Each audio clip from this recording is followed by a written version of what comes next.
I think that the way that you handle leadership or the absence of it. We don't have leadership. That is perfect. Totally, completely flat structure. It just answers a lot of the continual questions that people have about anarchy.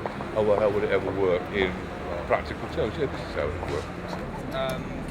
When you first found out that Anonymous were using the masks for what we do, what was your first reaction?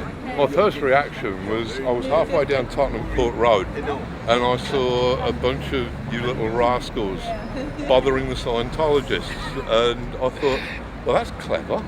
You know, I was surprised and flattered to see that you were using the mask from V for Vendetta, but I could see that it made a certain amount of sense. If you're up against people as famously litigious as the Church of Scientology, then yeah, wearing something like this is only sensible. And I just thought it's great that a spare idea of mine from 3 decades ago should suddenly turn out to have this new function. Thank you for your spare idea. Well, thank you for doing so much with it. You know, you're more than welcome. You take care of yourself. You too. Yeah.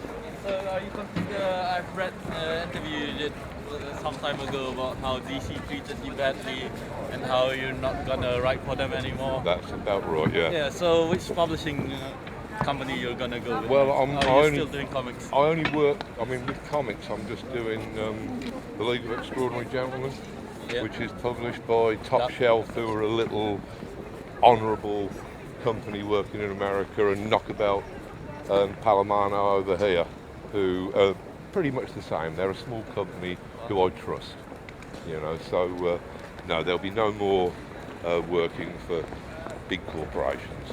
I've just got very high standards. I've become a bit snobbish. Yeah, I know.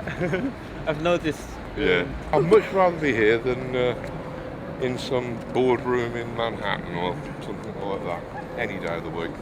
The people here are amazing.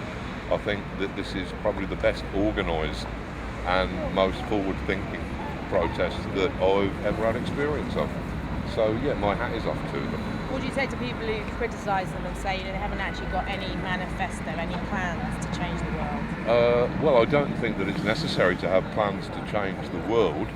They are protesting the way that the world is going, and I would say that having spoken to these people, they are at least making a decent fist of actually trying to come up with alternative ways of organising societies, whether that's a small society of people in tents here or society in the broader sense. I think that you can't expect them to suddenly sort out all of the world's problems with one manifesto. That's clearly unrealistic. But I think that they're making a very good go of it.